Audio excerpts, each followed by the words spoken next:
Oke, tahu.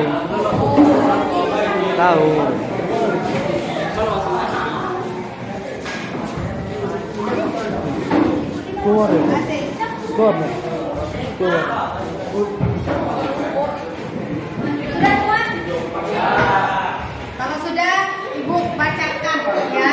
Ini tanpa menyebutkan nama. Kelas seperti apa yang kalian inginkan? Saling menyayangi teman. Oke. Karena hubungan baik itu terjalin akan baik untuk kegiatan pembelajaran kan? Lalu saya yakin kalau di dalam kelas jika tidak ribut akan fokus belajar. Benar sekali. Pengennya kelasnya berarti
tinggal membuang sampah pada tempatnya. Belum ada, ya kan? Tidak ada satu pun. Oke, sekarang kita sepakati keyakinan kelasnya. Yang pertama, apa tadi? Tertib. Yang tertib tadi. Tertib ketika proses pembelajaran, selama proses atau kegiatan pembelajaran. Yang ketiga, ayo kita simpulkan apa lagi tadi? Saling menghargai. Saling menghargai akan muncul saling menyayangi. Karena saling menghargai, saling menyayangi akan muncul kekompakan. Menyayangi. Lalu menjaga, yang pertama itu ya, menjaga kebersihan kelas. Nah, masuk. Kemudian apa lagi? Tadi 5S ya? 5S. Jangan lupa senyum, sapa, salam, sopan, santun. Sama senyum. Gerakan tangannya senyum, sapa, salam, sopan, santun. Tujuh. Dari kira-kira budayakan senyum, belajar santai, disiplinnya dapat, tertibnya dapat, bersih. Sepertinya sudah mencakup semua ya. Ada lagi? Nah, tidak ada yang tugasnya dikerjakan tepat waktu juga. Oke, sepakat kita buat ini keyakinan kelas kita. Deal? Oke, kita close ya. Oke, di sini berarti kita sepakati bersama. Terima kasih. Mari kita langsung saja ke acara inti. Bismillahirrahmanirrahim. Assalamualaikum warahmatullahi wabarakatuh. Waalaikumsalam warahmatullahi wabarakatuh. Alhamdulillahi hadana li hadza wa ma kunna linahtadiya sallallahu alaihi wa sallam wa syarika lahu wa sallallahu Muhammadan abduhu wa rasuluh. Kepala sekolah yang saya hormati, Ibu CGP Angkatan 8 Modul 14, Ibu Rope Awati, dan Ibu Guru, Bapak Guru, serta mari dalam kehidupan ini kita untuk selalu menyatakan syukur kita pada Allah Subhanahu wa taala.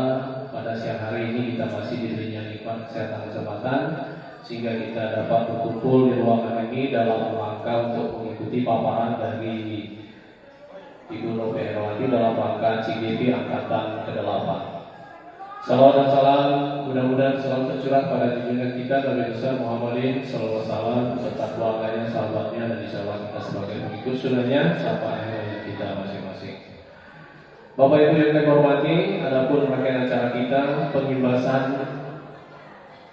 selama pendidikan guru penggerak dari rekan guru kita pada hari ini atau dikenal dengan aksi nyata CGP Angkatan 8 dari Ibu Rope Awati dengan rangkaian acara sebagai berikut. Yang pertama pembukaan, yang kedua sambutan kepala sekolah akan disampaikan langsung oleh Ibu Rina Anggraini SPD EPD yang sudah berada di tengah-tengah kita bersama. Kemudian yang ketiga nanti paparan dari guru CGP Angkatan 8 Ibu Novi Herawati, Ibu Novi Herawati SPD EPD.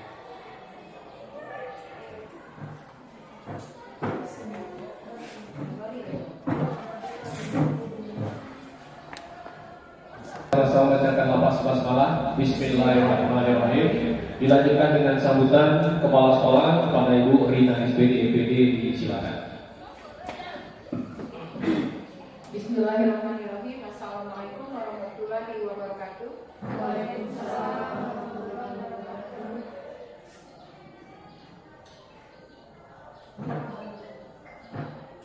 Yang begini ya. Oh, tetap. Terima kasih pula ya kalian. Bismillahirrahmanirrahim. Assalamualaikum warahmatullahi wabarakatuh. Waalaikumsalam warahmatullahi wabarakatuh. Yang saya hormati rekan wakil, yang saya hormati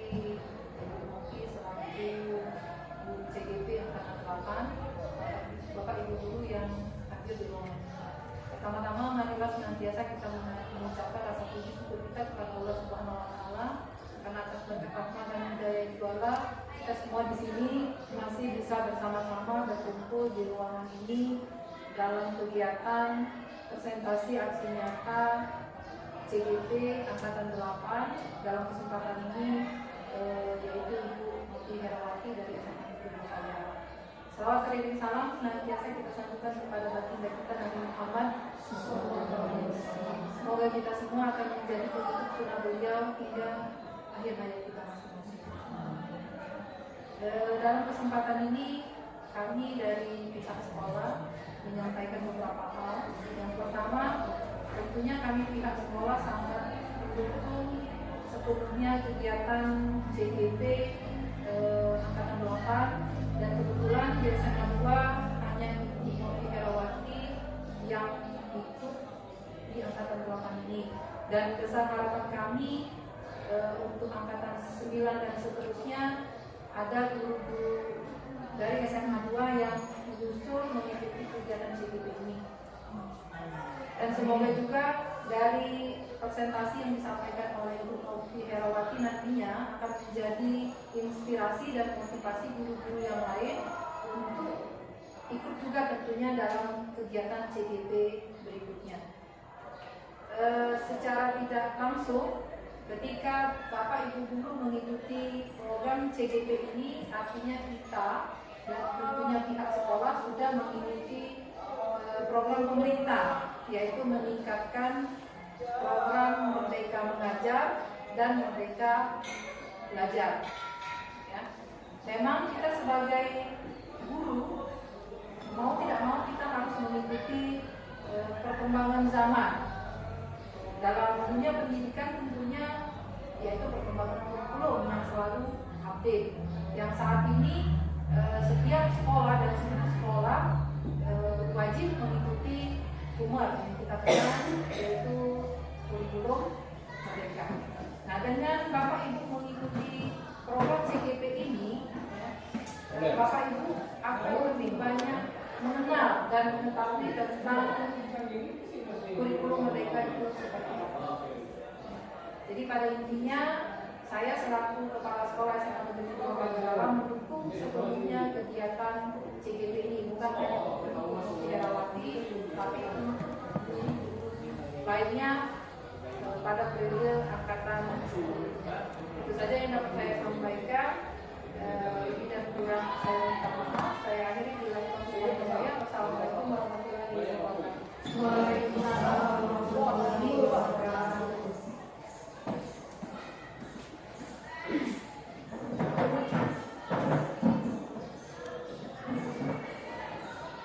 Bapak Ibu dan Guru yang kami hormati, demikianlah tadi sambutan dari kepala sekolah Ibu Rina SPI. Maka selanjutnya kita langsung saja untuk mendengarkan paparan dari guru CGP Angkatan 8 dari Ibu Nopi Herawati SPD LPD. Kami persilakan.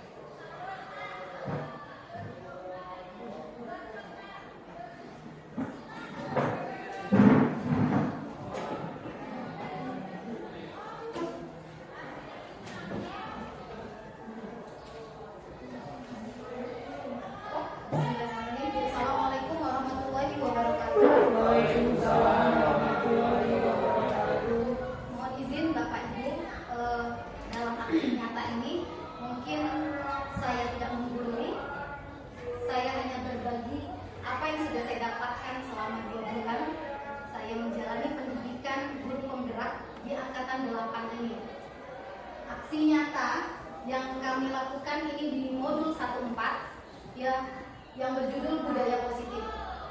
Nah, sebelum saya masuk ke materi, untuk sekadar mengingatkan bahwa CGP Angkatan 10 itu sudah buka sejak tanggal 17 Juli kemarin sampai nanti Agustus ya.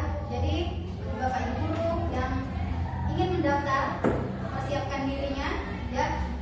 Ada 2 tahapan untuk pendaftaran.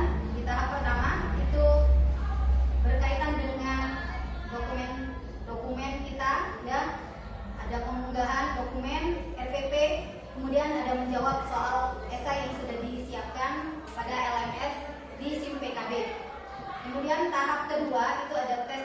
aksi mengajar dan tes wawancara. Ya, semoga di angkatan 10 dari sekolah kita banyak yang mendaftar dan mengikuti pendidikan guru penggerak untuk angkatan 10. Baik, izin ya Bapak Ibu menyampaikan apa yang sudah saya dapatkan selama program pendidikan kami yang kurang lebih sudah 2 bulan berjalan ya. Di sini ada budaya positif judulnya. Budaya positif itu mungkin kita sudah biasa mendengar budaya positif. Budaya positif berarti memang segala sesuatu yang nantinya akan kita gunakan dalam kegiatan pembelajaran kepada murid kita yang seperti apa. Nah, dalam CGP ini atau dalam kurikulum Merdeka, sebenarnya setiap kegiatan yang sudah saya lakukan atau kami lakukan, pada dasarnya pendidikan selama pendidikan guru penggerak ini, di intinya kita belajar tentang merubah paradigma pembelajaran kita selama ini. Dari yang mungkin kita masih menggunakan bahwa guru adalah pusat pembelajaran, ya, atau kita kenal dengan istilah teacher center. Nah, pada kegiatan pembelajaran dengan paradigma baru ini, kita rubah mindset kita yang dari teacher center menjadi student center. Di sini ada pembelajaran dengan paradigma baru. Pembelajaran dengan paradigma baru merupakan pembelajaran yang dirancang berdasarkan prinsip pembelajaran berdiferensiasi, sehingga peserta didik belajar sesuai dengan kebutuhannya berdasarkan tahap perkembangannya sesuai dengan teori ideologi modern untuk mewujudkan profil pelajar Pancasila. Ya, hal tersebut sejalan dengan apa yang diinginkan oleh Bapak Pendidikan kita, Bapak Ki Hajar Dewantara. Menurut beliau, tujuan pendidikan adalah menuntun segala kodrat yang ada pada anak agar mereka mencapai keselamatan dan kebahagiaan setinggi-tingginya, baik sebagai manusia maupun sebagai anggota masyarakat. Oleh karena itu, ya, pendidik itu tugas kita hanya menuntun, bukan menuntut. Mungkin selama ini kita sering menuntut anak-anak atau murid kita menjadi seperti apa yang kita inginkan. Pada dasarnya itu pembelajaran yang baik itu adalah menuntun kodrat anak. Sebagaimana yang dicetuskan oleh Bapak Ki Hajar Dewantara bahwa kodrat anak itu ada 2, kodrat alam dan kodrat zaman. Kita tidak bisa mengubah anak karena karakter mereka sudah ada bawaan sejak lahir. Itu disebut dengan kodrat alam. Sementara kita bisa mengimbanginya dengan kodrat zaman. Halnya sekarang, mungkin kita melihat pendidikan kita zaman dulu berbeda dengan sekarang. Kalau sekarang teknologi semua serba digital, ya kan? Nah, di sini tujuannya itu agar anak dapat memperbaiki lakunya, ya, kemudian hidup dan tumbuh sesuai dengan kodratnya. Lalu refleksi pendidikan menurut Ki Hajar Dewantara. Pendidikan adalah menuntun segala kodrat anak. Kemudian pendidikan harus sesuai dengan kodrat alam. Kodrat alam tadi seperti kebiasaan anak di rumah, karakteristik anak seperti apa, itu kita harus mengetahui. Lalu ada kodrat zaman dan socio-culture atau socio-kultural. Kemudian pendidikan berpihak pada murid atau menghamba pada murid. Mungkin Bapak Ibu baru dengar inilah ya istilah menghamba pada murid. Sama halnya ketika pendidikan kami pun banyak menghamba pada murid itu seperti apa sih? Ya, bahwa murid itu adalah fokus kita. Jadi kita yang memenuhi kebutuhan anak itu sesuai dengan karakter mereka masing-masing. Lalu guru itu ibarat petani atau tukang kebun. Artinya apa? Ketika guru menanam bibit padi, jangan harap dia akan tumbuh menjadi jagung. Ya, tugas kita apa? Tugas kita hanya memupuk, merawat agar padi yang kita tanam, bibit padi yang kita tanam tumbuh sesuai dengan kodratnya. Ya, padi tumbuh padi. Jangan kita paksa untuk tumbuh jagung. Tidak mungkin kan ya? Lalu ada budi pekerti. Ini merupakan karakter yang harus benar-benar ditanamkan dalam pendidikan atau merdeka belajar. kita lihat artinya kognitif untuk pengetahuan, ada afektif berkaitan dengan perasaan, minat, bakat, bahkan psikomotor mereka. Lalu yang terakhir, pendidikan memerdekakan murid dalam pendidikan, mengarahkan mereka agar tidak salah arah. Jadi sejalan dengan apa yang kita sampaikan tadi, bahwa guru itu hanya menuntun kodratnya. Ibaratnya kalau kita menuntun anak, kita langkahnya cepat, anak kita langkahnya lambat. Artinya kita harus menyeimbangkan langkah kita. Kita ada kaca nakso mereka biar jalannya sama seperti kita. Otomatis mereka mungkin lelah atau mungkin ada efek yang lain. Itu ya maksudnya. Kemudian berdasarkan pemikiran tersebut, maka seorang pendidik harus memiliki nilai dan menjalankan perannya agar mampu menuntun murid untuk mencapai keselamatan, kebahagiaan ya diri kita. Apa yang kita miliki dari 5 nilai guru penggerak? Karena kalau 5-5-nya kita miliki rasanya sudah wah ya. Yang pertama, keberpihakan kita pada murid. Itu yang harus dimiliki, nilai yang harus dimiliki oleh seorang guru. Berpihak pada murid ini kira-kira contohnya apa ya? Apa kira-kira Bu Nina? Kita menuruti ya, seperti di awal pembelajaran ya, kita harus melakukan diagnostik awal. Tujuannya untuk apa? Tujuannya untuk mengetahui karakteristik siswa ini seperti apa ya. Karena apa? Dalam satu kelas kemampuan anak itu berbeda-beda. Otomatis kegiatan pembelajarannya harus pembelajaran, kita menerapkan pembelajaran yang berdiferensiasi. Apa itu berdiferensiasi? Berbeda. Iya benar sekali Pak Fajil. Ini calon angkatan 10 ya. Ya, amin. Nah artinya ini JGP semua ini. Angkatan 10 masih lama bukanya ya. Jadi berdiferensiasi artinya kita setelah kita melakukan diagnostik awal, kita tahu nanti karakteristik anak yang A sampai B ini kita kelompokkan sesuai dengan kebutuhannya, apa yang mereka butuhkan terhadap pembelajaran. Yang B seperti apa, yang C nanti seperti apa. Jadi dalam satu kelas itu kita bisa mengkolaborasikan pembelajaran yang memang sesuai dengan kebutuhan mereka. Ya, jadi kalau selama ini kan kita kan teacher center. Ini tugas langsung. Nah, mulailah sekarang kita merubah paradigma kita bahwa pembelajaran itu kita upayakan berpihak pada murid. Mungkin kita udah baca ya, kalau di sekolah kita mungkin ada yang nanti murid anak kita nggak bisa di berpihak pada murid, nanti melunjak atau apa. Tapi berangsur-angsur kita rubah paradigma kita. Semoga saja anak-anak yang tadinya menurut kita, ketika kita melakukan keberpihakan pada murid, mereka paham karakter mereka seperti apa, mereka paham kodrat mereka untuk belajar sesuai dengan porsinya. Kemudian ada mandiri. Jadi tujuannya pembelajaran itu melatih anak untuk mandiri, dan kita pun mandiri. Mandiri dalam artian kita tidak tergantung dengan mungkin apa yang sudah diberikan sekolah, mungkin apa yang sudah diberikan pemerintah, tapi kita mampu untuk menggerakkan bagaimana komunitas belajar di sekolah itu berubah mindsetnya secara mandiri. Contohnya mungkin ada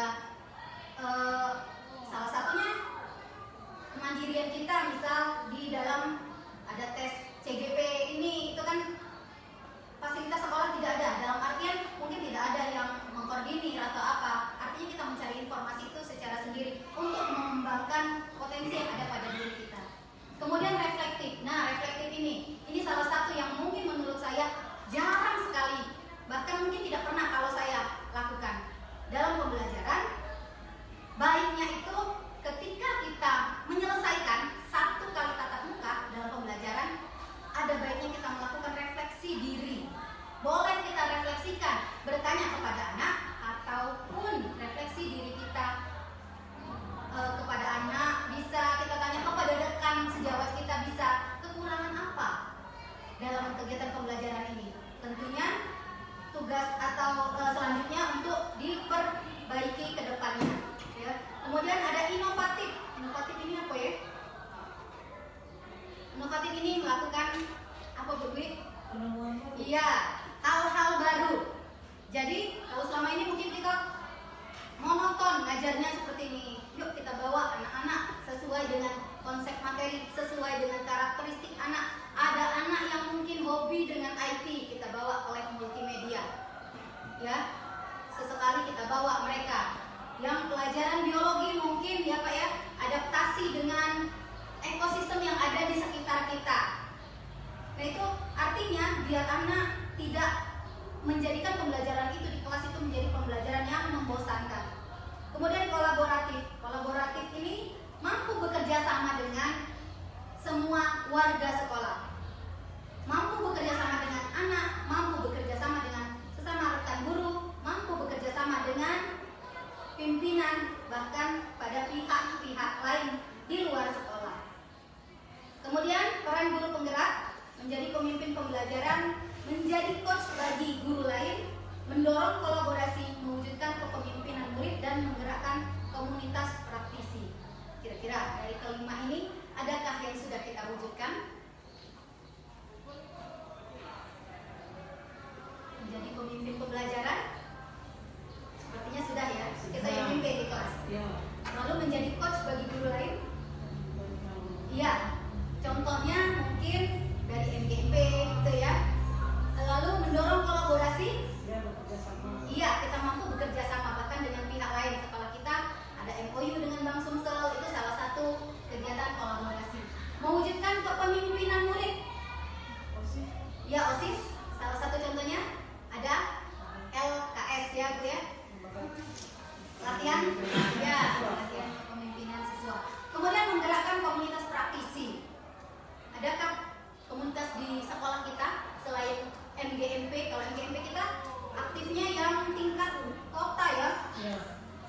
MGMP di dalam negeri atau di dalam sekolah kita sendiri? Belum. Semoga nanti kita mampu mewujudkan itu. Kemudian, nah ini kita pernah in-house training ya. Profil pelajar Pancasila. Ada berapa? Ada 6. Beriman dan bertakwa kepada Tuhan Yang Maha Esa. Kemudian yang kedua, ini kita pernah in-house training ya. Profil pelajar Pancasila. Ada berapa? Ada 6.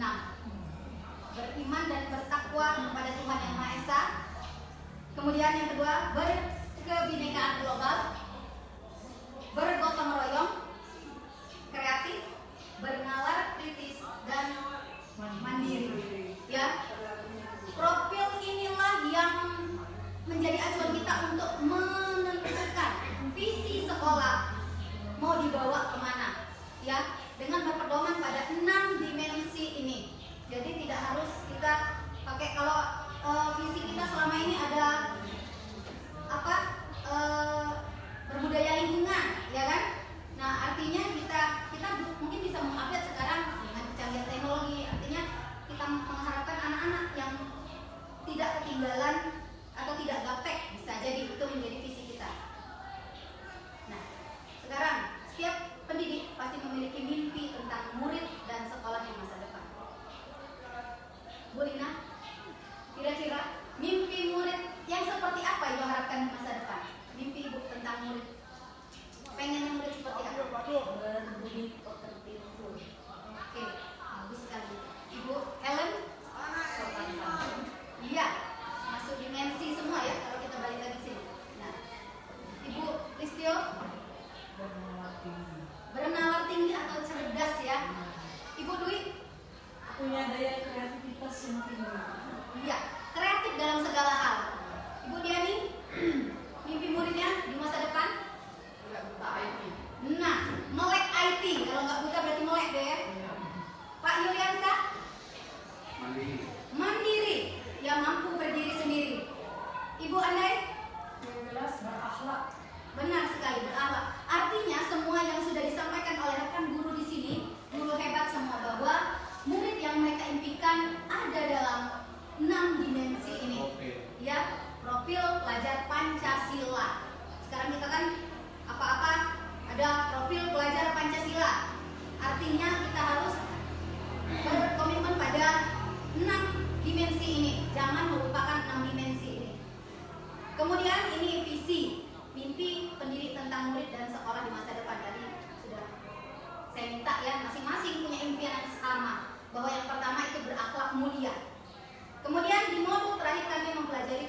budaya positif. Budaya positif di sekolah yaitu nilai dan kebiasaan di sekolah yang berpihak pada murid. Lagi-lagi berpihak pada murid. Ya, artinya ini mungkin menjadi acuan utama pendidikan yang diharapkan oleh Ki Hajar Dewantara, bahwa keberpihakan pada murid dapat menuntun anak berkembang menjadi pribadi yang kritis, saling menghormati, bertanggung jawab sesuai dengan profil pelajar Pancasila. Lalu ada konsep utama budaya positif, ya, perubahan paradigma belajar dari anak yang selama ini belajarnya mungkin terpaku pada satu buku, mulai kita cari bahwa referensi anak itu belajar bisa menggunakan kecanggihan teknologi saat ini, menggunakan handphone, ya, itu semua adalah sumber pembelajaran. Kemudian paradigma belajar yang selama ini monoton, diam, menerima. Selama ini anak-anak hanya menuntut pembelajaran dari guru. Sekarang anak-anak harus bernalar kritis. Ada disiplin positif, nilai kebajikan, kebutuhan manusia, inilah yang akan kita paparkan. Yang utamanya, yang pertama perubahan paradigma belajar dalam membangun budaya positif, penyediaan lingkungan yang positif, aman dan nyaman agar siswa mampu berpikir, bertindak, dan mencipta dengan merdeka. Kira-kira murid kita ini sudah belajar, sudah merdeka belajar atau belajar merdeka? Merdeka belajar atau belajar merdeka? Belajar merdeka. Ya, karena apa? Karena mungkin bagian besar masih tergantung dari guru. Masih kita yang memberikan kontrol kepada murid bahwa kita bisa menciptakan murid sesuai dengan apa yang kita inginkan. Kemudian di sini ada disiplin, sangat berkaitan dengan kontrol guru. Berarti budaya positif ini berkaitan erat dengan disiplin. Disiplin lagi, ya. Nah, ini suatu lingkungan yang aman nyaman akan memberikan murid kesempatan dan kebebasan untuk berproses, belajar, membuat kesalahan, belajar lagi, sehingga mampu menerima dan menyerap suatu pembelajaran. Perlu diingat, selama seorang merasakan tekanan dari lingkungannya, maka proses pembelajaran akan sulit diterima atau terjadi. Dan salah satu tanggung jawab kita sebagai pendidik adalah menghilangkan atau mencabut gangguan yang menghalangi proses pengembangan potensi murid. Pada dasarnya, anak-anak kita ini anak-anak yang mampu bersaing dengan sekolah lain. Hanya saja, mungkin kita masih belum bisa menuntun mereka sesuai dengan potensi yang mereka miliki. Ya, nah contohnya, kalau tidak salah baru ini saya dapat informasi bahwa anggota pramuka SMA 2 mendapatkan tugas sebagai petugas untuk kegiatan Pembukaan Rainas di Cibubur, Raimuna Nasional, tingkat nasional. Satu orang terpilih sebagai pemimpin upacara, kalau tidak salah ya Bu? Ya, pemimpin upacara. Iya, artinya itu bahwa kita mampu bersaing dengan sekolah lain. Anak kita memiliki potensi, karena harus kita sadari bahwa anak-anak ini terlahir dengan segala keunikannya, dengan segala potensi. Nah, di dalam budaya positif ini, di sini ada seperti bukan pelajaran ya, tapi ada istilahnya ini permainan. Cobalah buka. Anda adalah A. Tugas Anda mengepalkan salah satu tangan Anda. Coba, 2 orang ya berarti. Coba Anda bayangkan bahwa Anda menyimpan sesuatu yang berharga di dalam kepalan tangan Anda. Anda perlu menjaga benda tersebut sekuat tenaga agar Anda, karena begitu pentingnya kehidupan Anda. Berarti ini adalah barang yang berharga menurut kita. Kita kepalkan tangan. Tugas satu orang lagi yang B, mencoba untuk dengan segala cara membuka kepalan ini. Ya, teman B boleh membujuk, boleh menghardik, boleh mengintimidasi, boleh marah, boleh menggoda, menggelitik. Ya, pokoknya gunakan segala cara. Bagaimana caranya biar si A tangannya bisa terbuka, biar kita bisa mengambil sesuatu yang menurutnya berharga dari kepalan tangan kita. Sekarang saya minta 2 orang relawan untuk melakukan permainan cobalah buka. Yuk, 2 orang, 1, yang ke depan. Ibu Helen sama Ibu Listio. Nah, kan boleh caranya macam-macam, Bu. Boleh digoda, boleh dikelitiki, boleh dirayu. Yuk, sahabat yuk. Ayo, yang tugas sebagai A, Ibu Ri. Bu Riri. Berarti tugas Ibu Helen silakan bertugas sebagai ya, B. Belum dilakukan. Yang mana caranya ini anggap ini ada yang Boleh sekali. boleh diisi saja biar saya tahu kalau saya itu sudah dapat. Ditutup dulu, sudah diisi ditutup. Ya kan? Nah, sekarang silakan Ibu. Apa namanya? Caranya Bu. Tak kalah. Boleh. Ini salah adik. Makan udah terbuka belum? Makan pokoknya sampai terbuka. Lagi di rumah.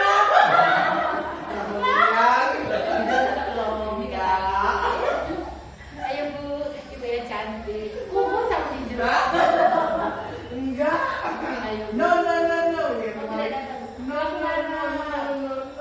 Ternyata tidak dapat Ibu. Nah, jika tidak dapat sekarang masih tetap di posisi sana Bu ya. Iya. Nah, bila mana berbeda, ya kan kita tidak mengatakan. 1.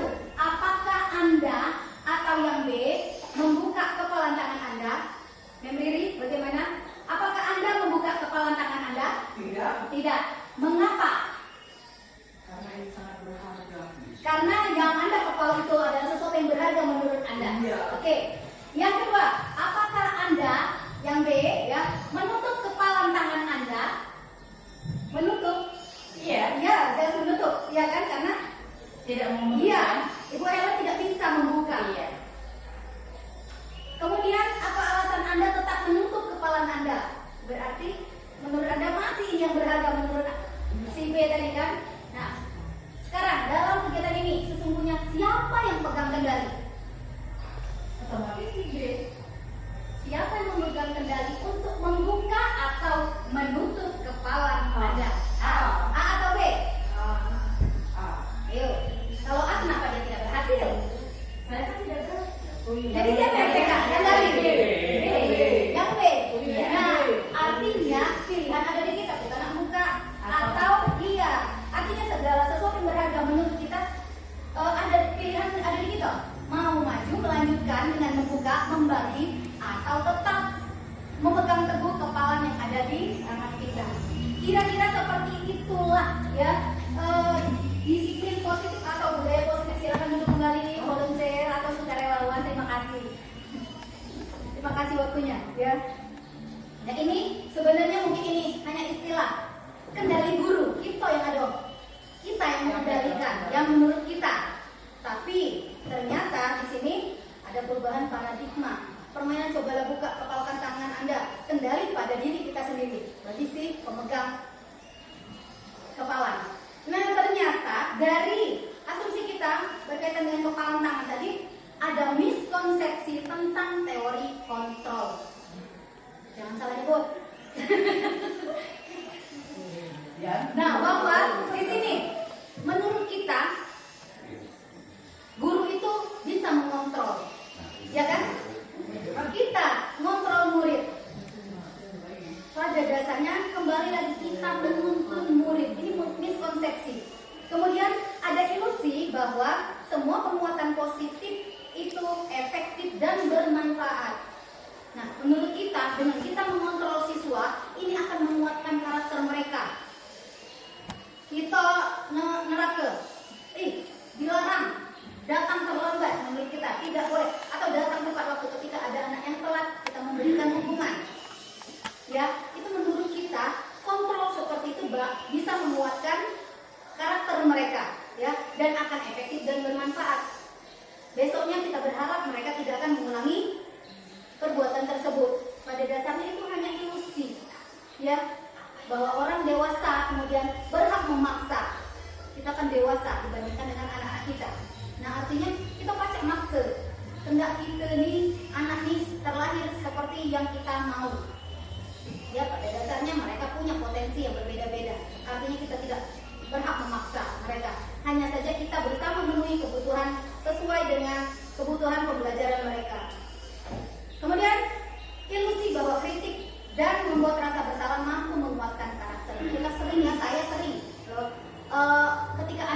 ada melakukan kesalahan, saya sering menghardik sehingga tujuan saya membuat mereka merasa bersalah.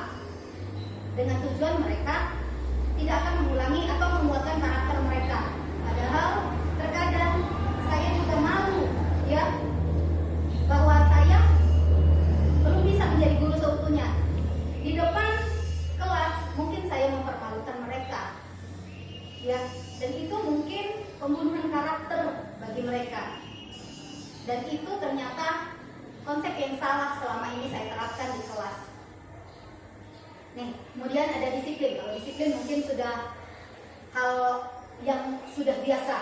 Ya, apalagi Pak Fajrul mungkin disiplin ke siswa. Selalu kita, apalagi pembinaan, Pak Fajrul selaku wakil kesiswaan selalu menekankan disiplin bagi murid dalam segala hal. Berpakaian, ada juga mungkin tata cara ya, berperilaku dan lain-lain. Dan disiplin ini juga kita ada seperti surat kontrak ya Pak ya, selama 3 tahun anak-anak ketika masuk menandatangani kontrak dengan guru untuk mentaati segala peraturan yang ada di sekolah. Nah, Bapak pendidikan kita, Bapak Ki Hajar menyatakan di mana ada kemerdekaan, disitulah ada disiplin yang kuat. Sekarang tugas kita bagaimana caranya menanamkan bahwa anak-anak tersebut bisa melakukan disiplin dengan kesadaran mereka, bukan dengan paksaan kita. Susah ya? Susah gak kira-kira? Susah gak untuk menanamkan diri sendiri, kesadaran dari diri sendiri? Susah ya? Karena mungkin ada sebagian yang sekolahnya itu karena terpaksa harus menjalani, ada yang memang tidak sesuai dengan keinginan mereka atau apa ya. Nah, oleh karena itu mari kita berikan kemerdekaan belajar bagi anak-anak dengan harapan mereka mampu mendisiplinkan diri mereka, dan itu dari kesadaran mereka sendiri. Sesungguhnya disiplin itu bersifat self disiplin, yaitu kita sendiri yang mewajibkan kita dengan sekeras-kerasnya. Tetapi itu sama saja, sebab jikalau kita tidak melakukan self disiplin, wajiblah penguasa lain mendisiplinkan diri kita. Berarti kita dulu harus memberikan contoh, baru ke anak. Ya, kalau kita memang memaksakan anak, berarti di sini wajiblah penguasa lain mendisiplinkan diri. Artinya yang berwenang lebih gitu ya. Kemudian disiplin itu ada yang dari kesadaran internal, berasal dari dalam diri sendiri. Ini disebut dengan disiplin positif. Nah, satu lagi, budaya positif itu merupakan nilai-nilai kebajikan, yaitu sifat positif manusia yang merupakan tujuan mulia yang ingin dicapai setiap individu. Ya. Nah, pemikiran Ki Hajar Dewantara ini sejalan dengan Diana Gosen. Ya, dalam bukunya Restructuring School Discipline tahun 2001. Beliau menyatakan bahwa arti dari kata disiplin berasal dari bahasa Latin yang artinya belajar. Ya. Disiplin juga berasal dari akar kata yang sama dengan disciple atau murid atau pengikut ya. Untuk menjadi seorang murid atau pengikut, seorang harus paham betul alasan mengapa mereka mengikuti suatu aliran atau ajaran tertentu, sehingga motivasi yang terbangun adalah motivasi intrinsik, bukan ekstrinsik. Jadi harusnya dari dalam diri sendiri dulu, bukan dari luar. Kemudian ada motivasi perilaku manusia. Nah, motivasi perilaku manusia ini terkadang kita tujuannya untuk apa? Yang pertama, untuk menghindari ketidaknyamanan atau hukuman. Perilaku kita, ya, untuk menghindari ketidaknyamanan atau hukuman. Kita melakukan sesuatu yang pertama agar tidak dihukum. Ya, rata-rata kita pun selaku guru juga melakukan hal tersebut, bukan dari diri kita sendiri. Yang kedua, untuk mendapatkan imbalan atau penghargaan dari orang lain. Misal, nah, datang lebih awal. Ya, apakah ketika kita datang lebih awal itu dari diri ada kekuasaan, kekuatan, ada menyenangkannya dalam pembelajaran,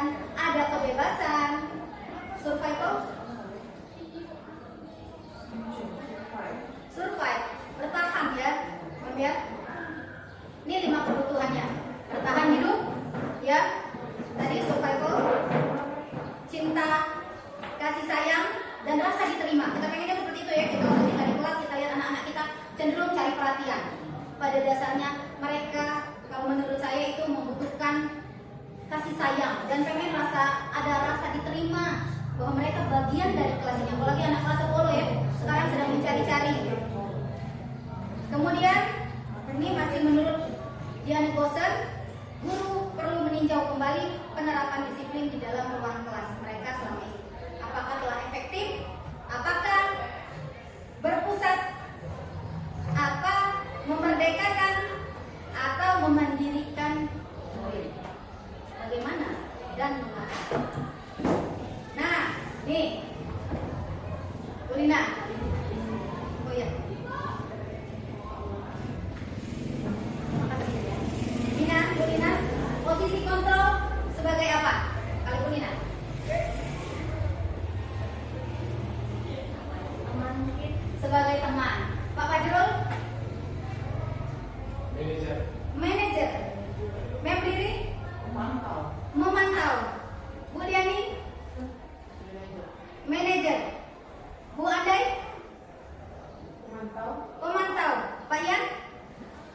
Teman. Sebagai teman. Ya. Kok tidak ada yang sebagai penghukum? Yang baik itu yang mana sih? Dari 5 ini, dari beberapa orang tadi yang menjawab manajer itu sebenarnya fungsi kontrol guru yang seharusnya kita terapkan. Ya, kita tidak bisa jadi pemantau. Kan kita mantau kan? Nah, pemantau. Yang ini salah itu tugas memantau, ya kan? Sementara kalau manajer itu mereka memanage anak-anak bagaimana seharusnya berperilaku, bagaimana dalam kegiatan pembelajaran. Tapi kalau saya cenderung sering sebagai penghukum dan membuat rasa bersalah. Ternyata itu salah besar, ya. Posisi memang kita ada saatnya sebagai teman, ada saatnya sebagai pemantau, tapi yang paling besar peranannya adalah sebagai manajer, ya. Nih, penghukum, patuhi aturan saya. Awas, silakan dulu Pak. Awas Pak. Bapaknya datang pas awas dulu. Kamu selalu saja salah. Kita sering ngomong gitu kan? Salah lagi. Nah, minggat lagi. Tidak buat PR lagi. Itu adalah posisi kita sebagai penghukum. Ya. Kemudian ada yang membuat rasa bersalah. Guru akan bersuara lebih lembut, membuat merasa tidak nyaman, bersalah atau rendah diri. Ibu sangat kecewa sekali sama kamu. Sering tidak Bu cek itu? Kecewa dan ibu nih. Kamu tidak mematuhi aturan ibu. Kamu tidak nurut omongan ibu, ya kan? Nah, itu hal yang membuat rasa bersalah pada anak, dan itu tidak terlalu baik ya untuk ke murid. Nah, sebagai teman, ini salah satu contohnya. Yuk, bantu Bapak yuk. Demi Bapak ya. Ayo, ingat tidak ada bantuan Bapak selama ini. Ya sudah, kali ini tidak apa-apa. Nanti Bu bantu bereskan. Masuk Pak. Ya. Kemudian pemantau ini mengawasi. Nah, kalau pemantau ini sudah ada arahnya ke manajer ya, karena ada kesepakatan kelas dan ada konsekuensi di dalamnya. Peraturannya apa? Ditanya. Apa yang telah kamu lakukan? Berarti kan kita menindaklanjuti ada konsekuensinya. Lalu yang terakhir, yang tadi pilihan Pak Fajrul posisinya dan Ibu Diani yang tadi jawab manajer. Ini guru berbuat sesuatu bersama dengan murid, sama-sama kita lakukan. Mempersilahkan murid bertanggung jawab terhadap perilakunya, mendukung murid agar dapat menemukan solusi dari permasalahan sendiri. Rata-rata anak kita kan permasalahannya hampir sama ya, yang memang membutuhkan kasih sayang atau perhatian dari orang tua. Nah, artinya jika sebagai manajer pasti kita mencakup juga bisa sebagai teman, bisa sebagai pemantau. Nah, alangkah baiknya kita mungkin mulai merubah paradigma kita selama ini, mindset kita terhadap belajar yang efektif itu dengan marah, dengan hukuman segala macam. Ganti sekarang, walaupun mungkin dari hati masih belum bisa, tapi begoyo ya. Itu saja dari saya ya materi hari ini. Terima kasih. Mari jadilah guru penggerak di angkatan 10 yang masih buka, guru yang bergerak dan menggerakkan. Salam guru.